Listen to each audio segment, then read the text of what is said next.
ഹരേ കൃഷ്ണ, ജയ് ശ്രീ രാധേ രാധേ. അപ്പോൾ എൻ്റെ യൂട്യൂബ് ചാനലിലേക്ക് എല്ലാവർക്കും സ്വാഗതം. അപ്പോൾ നിങ്ങൾക്ക് എത്ര പേർക്കറിയാം നമ്മുടെ കണ്ണനെ പോലെയുള്ള മകനെ ലഭിക്കാൻ വേണ്ടിയിട്ടുള്ള ഒരു മന്ത്രത്തെക്കുറിച്ച്? ആ മന്ത്രം ആത്മാർത്ഥമായിട്ട് നമ്മൾ ജപിച്ച് മനസ്സിൽ ഇങ്ങനെ സമാധാനത്തോടുകൂടെ ആ ഒരു മന്ത്രത്തിൻ്റെ അർത്ഥമൊക്കെ മനസ്സിലാക്കി ചൊല്ലുമ്പോൾ നമുക്ക് ഭഗവാനെ പോലുള്ളൊരു മകനെ ലഭിക്കുമെന്നാണ് വിശ്വാസം. ആ മന്ത്രം ഞാൻ അധികം വൈകിപ്പിക്കാണ്ട് തന്നെ തുടങ്ങാം. ആ മന്ത്രം ഞാൻ നിങ്ങൾക്ക് പറഞ്ഞു തരട്ടെ. ദേവകീ സുത ഗോവിന്ദ വാസുദേവ ജഗത്പതേ ദേഹിമേ തനയം കൃഷ്ണ ത്വാമഹം ശരണം ഗത. നിങ്ങൾക്ക് ആർക്കൊക്കെ അറിയാം ഈ മന്ത്രം? പലർക്കും അറിയായിരിക്കും അല്ലേ? പക്ഷേ ഇത് ജപിച്ചാൽ ഇതാണ് ഫലം എന്ന് അറിയാവുന്നവർ എത്ര പേരുണ്ട്? അല്ലെങ്കിൽ ഈ ഒരു മന്ത്രത്തിൻ്റെ അർത്ഥം മനസ്സിലാക്കി പാടുന്നവർ എത്ര പേരുണ്ട്? കുറവായിരിക്കും. എന്നിരുന്നാലും ഞാൻ നിങ്ങൾക്ക് ഇതിൻ്റെ അർത്ഥം പറഞ്ഞു തരാൻ വേണ്ടിയിട്ടാണ് വന്നിരിക്കുന്നത്. ഇതിൻ്റെ അർത്ഥം അറിയാത്ത കുറേ പേരുണ്ടാവും. അവർക്ക് വേണ്ടി ഞാൻ ഇതിൻ്റെ അർത്ഥം പറഞ്ഞു തരാൻ വേണ്ടിയിട്ടാണ് വന്നിരിക്കുന്നത്.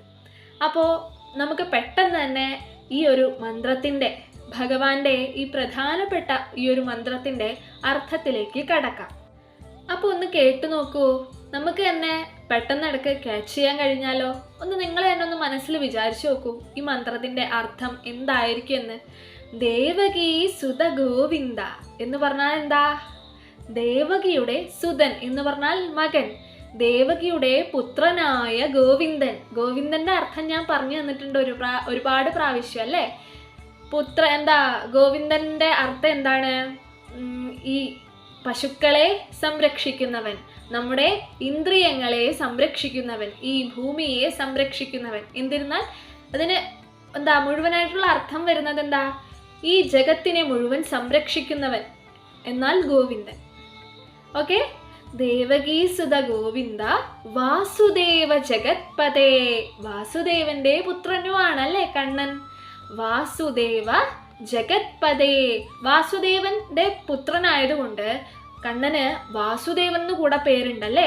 വാസുദേവ ജഗത്പതേ, ജഗത്തിന്റെ പതിയായ വാസുദേവന്റെ പുത്രൻ അല്ലേ? ഈ പ്രപഞ്ചത്തിന്റെ നാഥനല്ലേ ഭഗവാൻ. അപ്പൊ അതാണ് ആദ്യത്തെ ആ ഒരു വരിയിൽ പറയുന്നത്. ദേവകീ സ്വത ഗോവിന്ദ വാസുദേവ ജഗത്പതേ. ഇനി അടുത്തത് ദേഹിമേ തനയം കൃഷ്ണ. എന്താ? കണ്ണ, എനിക്കൊരു മകനെ തരൂ. കൃഷ്ണ എന്ന് അതിൽ പറഞ്ഞത് കണ്ണനെ പോലെയുള്ള മകനെ തരും. ഭഗവാനെ പോലെ, നമ്മുടെ കണ്ണനെ പോലെ മകനെ ആഗ്രഹിക്കാത്തവരായിട്ട് ഈ ലോകത്ത് ആരാ ഉണ്ടാവുക? ആരും ഉണ്ടാവില്ല അല്ലേ? എല്ലാവർക്കും നമ്മുടെ കണ്ണനെ പോലെയുള്ള ഒരു മകനെ, നന്ദനനെ വേണമെന്നായിരിക്കും അല്ലേ ആഗ്രഹം. അതാണ് പറയുന്നത്, ഭഗവാനെ എനിക്കൊരു പുത്രനെ തരൂ അങ്ങേ പോലെയുള്ള. ആൺകുട്ടികളാണ് ഇത് മന്ത്രം ജപിക്കുമ്പോണ്ടല്ലോ. ഈ മന്ത്രം ജപിക്കുമ്പോൾ ഇവിടെയൊക്കെ പറയാറുണ്ട് നമുക്ക് നല്ലൊരു കണ്ണനെ പോലെയുള്ള ഒരു ആൺകുട്ടീനെ ലഭിക്കുന്നു. കാരണം ആൺകുട്ടികൾ ജനിക്കാൻ വേണ്ടിയിട്ട് ഈ മന്ത്രം അധികം ആൾക്കാരും ഇവിടെയൊക്കെ ജപിക്കുന്നത് കേട്ടിട്ടുണ്ട്. ആൺകുട്ടികളില്ലാത്തവർക്ക് ആൺകുട്ടികൾ വേണമെന്ന് ആഗ്രഹിച്ചിട്ട് ജപിച്ചിട്ട്, അത് ആത്മാർത്ഥമായിട്ട് ജപിച്ചിട്ട് ആൺകുട്ടികൾ ഉണ്ടായിട്ടുണ്ട് കേട്ടോ. ആൺകുട്ടികൾ ഉണ്ടായിട്ടുണ്ട്. അതാണ് സത്യാവസ്ഥ. നമ്മൾ വിശ്വാസത്തോടുകൂടെ എന്തൊരു കാര്യം ചെയ്താലും അത് നടക്കും, അത് ഉറപ്പാണ്. അതിപ്പോൾ മന്ത്രത്തിൻ്റെ കേസിലാണെങ്കിലും മറ്റെന്ത് കേസിലാണെങ്കിലും നമുക്ക് വിശ്വാസം ഉണ്ടെങ്കിൽ അത് തീർച്ചയായിട്ടും നടക്കും. വിശ്വാസം ഇല്ലാണ്ട് എന്ത് ചെയ്തിട്ടും കാര്യമില്ല. എന്നാൽ വിശ്വാസത്തോടു കൂടിയുള്ള മനസ്സ് എന്ത് ചെയ്താലും അതിന് കാര്യമുണ്ട് താനും അല്ലേ? അപ്പോൾ അതാണ് ദേവകീ സുത ഗോവിന്ദ വാസുദേവ ജഗത്പതേ ദേഹിമേ തനയം കൃഷ്ണ. ഭഗവാനെ എനിക്ക് മകനെ തരൂ, അങ്ങയെ പോലെയുള്ള മകനെ അല്ലേ, പുത്രനെ തരൂ. ദേഹിമേ തനയം കൃഷ്ണ ത്വാമഹം ശരണം ഗത എന്ന് പറഞ്ഞാൽ എന്താ? ഭഗവാനെ അതിനു വേണ്ടി ഞാൻ അങ്ങയെ ശരണം പ്രാപിക്കുന്നു. അപ്പോൾ എന്താ ഇതിനർത്ഥം? ചുരുക്കി പറഞ്ഞാൽ ദേവകിയുടെയും വസുദേവന്റെയും പുത്രനായ ഈ പ്രപഞ്ചത്തിന്റെ നാഥനായ ഭഗവാനെ, അവിടുന്ന് എനിക്കൊരു മകനെ തരൂ, അങ്ങയെ പോലെയുള്ളൊരു മകനെ, അതിന് ഞാൻ അങ്ങയെ ശരണം പ്രാപിക്കുന്നു എന്നാണ് പറയുന്നത്. ഈ മന്ത്രം നമ്മൾ ജപിക്കുന്നത് കൊണ്ട് ഗർഭിണികളൊക്കെ ജപിച്ചാൽ അവർക്ക് ഹെൽത്തി ആയിട്ടുള്ളൊരു പ്രസവം തന്നെ ഉണ്ടാവും എന്നാണ് പറയുന്നത്. പിന്നെ നല്ലൊരു കണ്ണനെ പോലെയുള്ളൊരു പുത്രൻ ഉണ്ടാവുന്നും, മനസ്സിന് ശാന്തി ലഭിക്കുന്നും, പിന്നെ അതുപോലെ ഭഗവാനുമായിട്ട് കൂടുതൽ കണക്ഷൻ ഉണ്ടാവുന്നും ഇതൊക്കെയാണ് പറയുന്നത്. പക്ഷെ അതിൻ്റേതായിട്ടുള്ള രീതിയിൽ ജപിക്കണം. അല്ലാണ്ട് വെറുതെ ജപിച്ചുകൊണ്ടിരുന്നിട്ട് കാര്യമില്ല. നല്ല അതിൻ്റേതായിട്ടുള്ള രീതിയിൽ തന്നെ ജപിക്കുക. ആത്മാർത്ഥമായിട്ട് മനസ്സ് വെച്ചിട്ട് ഈ മന്ത്രത്തിൽ ധ്യാനത്തോടെ ഇരിക്കുന്ന സമയത്ത്, അല്ലാണ്ട് വെറുതെ ഇങ്ങനെ ഇരിക്കുന്നവരല്ല, നല്ല സമാധാനമായിട്ടിരിക്കുന്ന വേളയിൽ ഇത് ചൊല്ലുക. നമ്മുടെ മനസ്സ് ശാന്തമാവും, സമാധാനമാവും. കൂടുതൽ ഗർഭിണികളൊക്കെ ഇത് ചൊല്ലുന്നത് വളരെ നല്ലതായിരിക്കും. നല്ല കുട്ടികളെ കിട്ടാൻ വേണ്ടിയിട്ടും, ഇനി കുട്ടികളില്ലാത്തതായിട്ട് വിഷമിക്കുന്ന പലരും ഉണ്ടാവും. അവരൊക്കെ വിശ്വാസപൂർവ്വം ഈ മന്ത്രം ജപിക്കുന്നത് കൊണ്ട് നമ്മുടെ കണ്ണനെ പോലെയുള്ളൊരു മകനെ ലഭിക്കുക ചെയ്യുന്നത്. മനസ്സിലായോ? അപ്പോൾ ഈ ഒരു മന്ത്രത്തിൻ്റെ അർത്ഥം ഇതാണ്. ഇത് നിങ്ങൾ എല്ലാ ദിവസവും ഒന്ന് ചൊല്ലി നോക്കൂ കേട്ടോ. ഞാൻ ദിവസവും രാവിലെ വൈകിട്ടും ചൊല്ലാറുള്ളൊരു മന്ത്രമാണ്. ഞാൻ നിങ്ങൾക്ക് പറഞ്ഞു തന്ന എല്ലാ മന്ത്രങ്ങളും ഞാൻ ചൊല്ലാറുള്ള മന്ത്രമാണ്. രാവിലെയും വൈകിട്ടുമായിട്ട് ചൊല്ലാറുള്ള മന്ത്രമാണ്. നിങ്ങളും തുടങ്ങൂ കേട്ടോ. അപ്പോൾ ഭഗവാനുമായിട്ട് നമുക്ക് കണക്ഷൻ വരട്ടെ, കൂടുതൽ കണക്ഷൻ വരട്ടെ. വലിയതായിട്ടുള്ള മന്ത്രങ്ങളൊന്നും അല്ലല്ലോ, നമ്മൾ സ്വതവേ എല്ലായിടത്തും കേൾക്കുന്ന മന്ത്രങ്ങളാണിത്. പ്രത്യേകിച്ച് സപ്താഹവേദികളിലൊക്കെ. സപ്താഹവേദികളിൽ ഇതിനൊരു കഥ കൂടെ പറയാറുണ്ട് അല്ലേ? എന്താണെന്നറിയോ നിങ്ങൾക്ക്? കുന്തിദേവി ഭഗവാനെ വാഴ്ത്തിപ്പാടിയ ഒരു മന്ത്രം കൂടിയാണിത് ഇത് എന്ന് പലരും പറഞ്ഞ് ഞാൻ കേട്ടിട്ടുണ്ട്. കുന്തിദേവി പാടി ഭഗവാനെ ഈ ഒരു മന്ത്രത്താൽ ജപിച്ചിട്ടുണ്ടെന്ന്. കാരണം കണ്ണനെ പോലുള്ളൊരു മകനെ കിട്ടാൻ ആഗ്രഹിക്കാത്തവരായിട്ട് ആരും ഉണ്ടാവില്ല. ദേവകി ദേവിയുടെയും കണ്ണൻ്റെയും വിരഹദുഃഖം അറിയാലോ. പ്രസവിച്ച പാടെ തൻ്റെ ജ്യേഷ്ഠനായ കംസൻ കാരണം ഗോകുലത്തിലേക്ക് വസുദേവർക്ക് കണ്ണനെ പ്രസവിച്ച പാട് ഒരു വാത്സല്യം പോലും കാണിക്കാൻ പറ്റാത്ത വിധത്തിൽ ദേവകിക്ക് അത്ര പോലും കണ്ണനെ സ്നേഹിക്കാൻ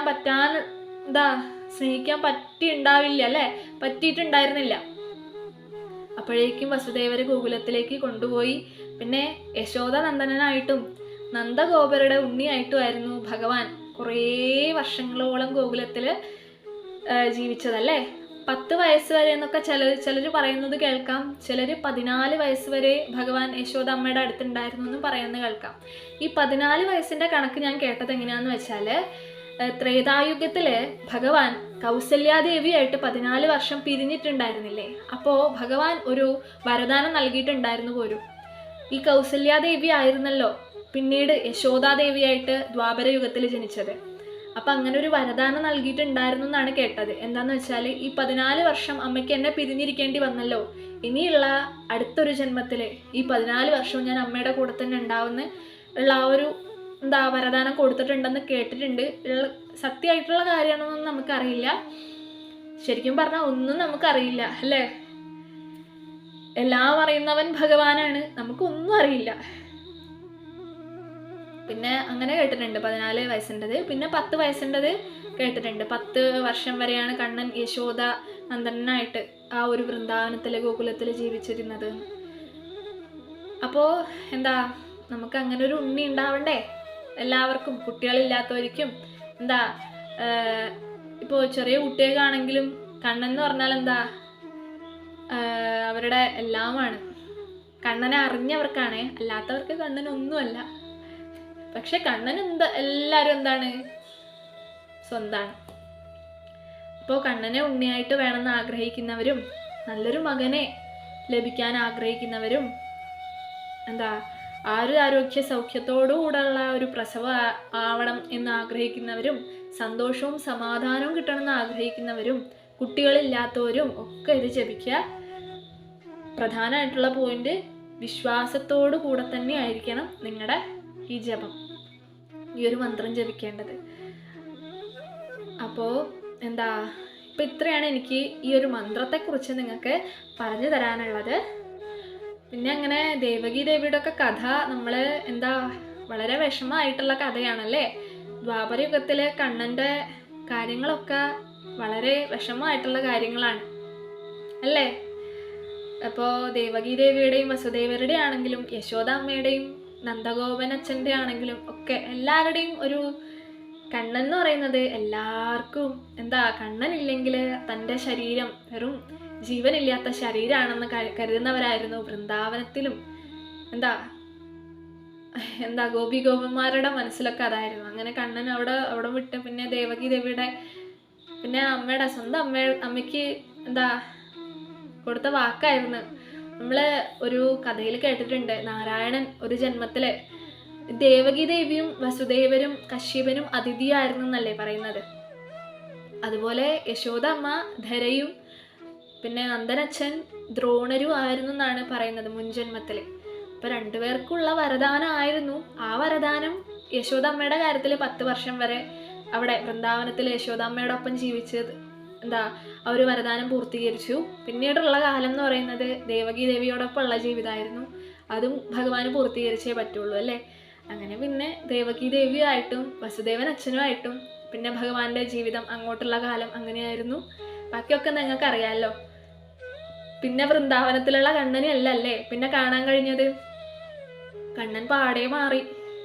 കണ്ണൻ വൃന്ദാവനത്തിൽ കളിച്ച് രസിച്ച് ഉല്ലസിച്ച് ഗോപികോപന്മാരോടൊപ്പം നൃത്തം ചെയ്തു ഉല്ലസിച്ച് നടന്നിരുന്നെങ്കിൽ ഇങ്ങ് മധുരയിലെത്തിയപ്പോൾ പാടെ മാറി. കുറച്ചുകൂടെ എന്തായി, പക്വതയായി. പിന്നെ അത് മാത്രമല്ല, കുറച്ച് സ്ഥാനമാനങ്ങളൊക്കെ വന്നു.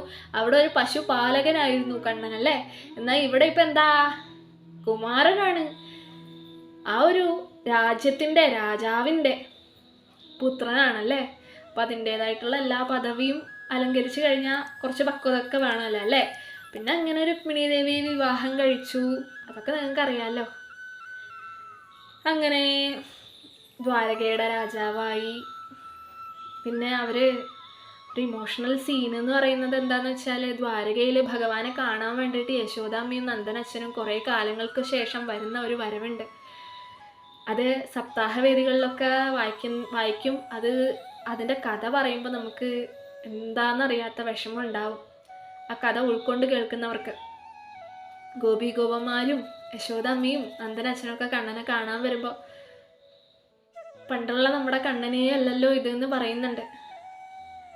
കാരണം എന്താ, രാജാവായില്ലേ, അതിൻ്റേതായിട്ടുള്ള പദവി ശിരസാ വഹിച്ചിട്ടല്ലേ ഭഗവാൻ ഉള്ളത്. അപ്പം എങ്ങനെയാ അവരോട് പണ്ടത്തെ കണ്ണനെ പോലെ പെരുമാറാൻ സാധിക്കുക?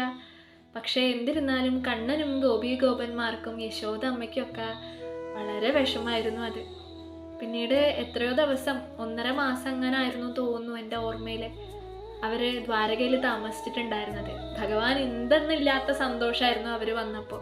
അവർക്ക് എന്തൊക്കെ ഒരുക്കങ്ങളാണ് ചെയ്തു കൊടുക്കേണ്ട ദ്വാരകയിൽ എന്ന് അറിയാത്തൊരവസ്ഥ.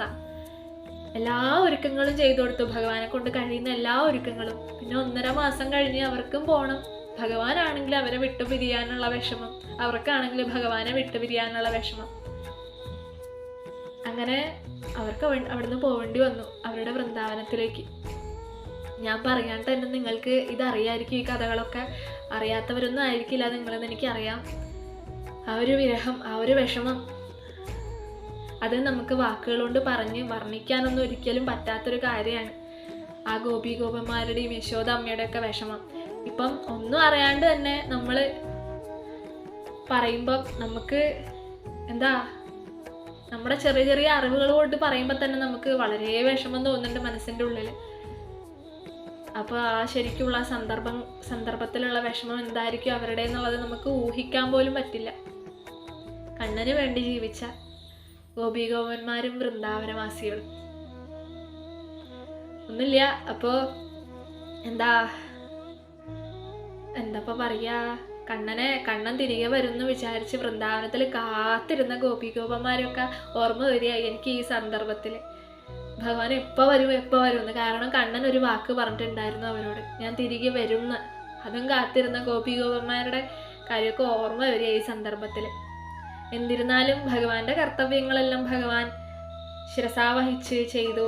ഭഗവാന്റെ സമയം സ്വർഗാരോഹണത്തിനുള്ള വൈകുണ്ഠ ആഗമനത്തിനുള്ള സമയമായപ്പോൾ ഭഗവാൻ ജര എന്ന വേടൻ്റെ വേടൻ ഭഗവാന്റെ അപ്പം വിരലിന് അമ്പ് ചെയ്തിട്ട് അപ്പം വിരലിന് അമ്പ് ചെയ്യാനും ഒരു കാരണമുണ്ട്, ഒരു കഥയുണ്ട്. അതെനിക്ക് കൃത്യമായിട്ട് ഓർമ്മയില്ല, അതുകൊണ്ട് തന്നെ അത് ഇപ്പോൾ എങ്ങനെ പറഞ്ഞു തരിക അറിയില്ല. എനിക്കത് തീർച്ചയായിട്ടും അറിയാൻ പറ്റുകയാണെങ്കിൽ നിങ്ങളെ കൂടെ അറിയിക്കുന്നതായിരിക്കും കേട്ടോ. നിങ്ങൾക്കായിരിക്കെങ്കിലും അറിയാമെങ്കിൽ നിങ്ങൾ എനിക്ക് പറഞ്ഞു തരും കേട്ടോ. അപ്പോൾ അങ്ങനെ ഭഗവാന്റെ അപ്പം വിരലിന് ആ അമ്പ് കൊള്ളുകയും ഭഗവാൻ വൈകുണ്ഠ ആഗമനത്തിന് തയ്യാറാവുകയും പോവുകയും ചെയ്തു. പിന്നീട് ഭഗവാനെ വരവേൽക്കാൻ വേണ്ടി ദേവന്മാരൊക്കെ കാത്തിരിക്കുന്നുണ്ടായിരുന്നു. പക്ഷെ ഭഗവാൻ ആരുടെ മുന്നിലും ചെന്നില്ല, നേരെ പോയി കണ്ടിരിക്കുക. ദേവന്മാർ നോക്കിയിരിക്കുക, ദേവന്മാർ വിചാരിക്കുക ഭഗവാൻ എവിടേക്കാണ് പോകുന്നത്, ഭഗവാനെ കാണാനേ ഇല്ലല്ലോ എന്ന്. കാരണം അവർക്ക് പോലും ഭഗവാൻ ദർശനം കൊടുത്തിട്ടില്ല. അങ്ങനെയുള്ള ഗോപികോപന്മാരുടെ ഇടയിലാണ് ഇത്രയും കാലങ്ങളോളം ഭഗവാൻ ജീവിച്ചത്. അപ്പോൾ ആ ഒരു ഗോപികോപന്മാരുടെ മഹത്വമൊക്കെ ഒന്ന് ആലോചിച്ച് നോക്കൂ, പറയാൻ വാക്കുകളില്ല. അങ്ങനെയുള്ള ദേവീദേവന്മാർക്ക് പോലും ഭഗവാൻ ആ ഒരു അനുഗ്രഹം കൊടുത്തിട്ടില്ല, ഭഗവാനെ നേരിട്ട് കണ്ടിട്ട് സംവാദത്തിൽ ഏർപ്പെടാൻ വേണ്ടിയിട്ടുള്ള. വല്ലപ്പോഴും ഉണ്ടാവും. പക്ഷേ ആരാ ഏറ്റവും കൂടുതൽ ഭഗവാനോടൊപ്പം ജീവിച്ചത്? ഗോപികോപന്മാരല്ലേ. അവരെ സ്മരിക്കുന്നത് തന്നെ ഭഗവാനെ സ്മരിക്കുന്നതിന് 1000 ഇരട്ടീൻ്റെ ഇരട്ടി തുല്യമാണ് ശരിക്കും പറഞ്ഞാൽ. അപ്പം ഞാൻ അധികം പറഞ്ഞ് വൈകിപ്പിക്കുന്നില്ല. നിങ്ങൾക്ക് എന്നിൽ നിന്നും എന്തൊക്കെ ഇനി അറിയണമെന്ന് ആഗ്രഹം ഉണ്ടെങ്കിൽ അത് ചോദിച്ചോളൂ. അറിയാമെങ്കിൽ തീർച്ചയായിട്ടും ഞാൻ പറഞ്ഞു തരുന്നതായിരിക്കും. അപ്പം മറ്റൊരു വീഡിയോ ആയിട്ട് ഞാൻ വീണ്ടും വരുന്നതായിരിക്കും. ഹരേ കൃഷ്ണ, ജയ് ശ്രീ രാധേ രാധേ.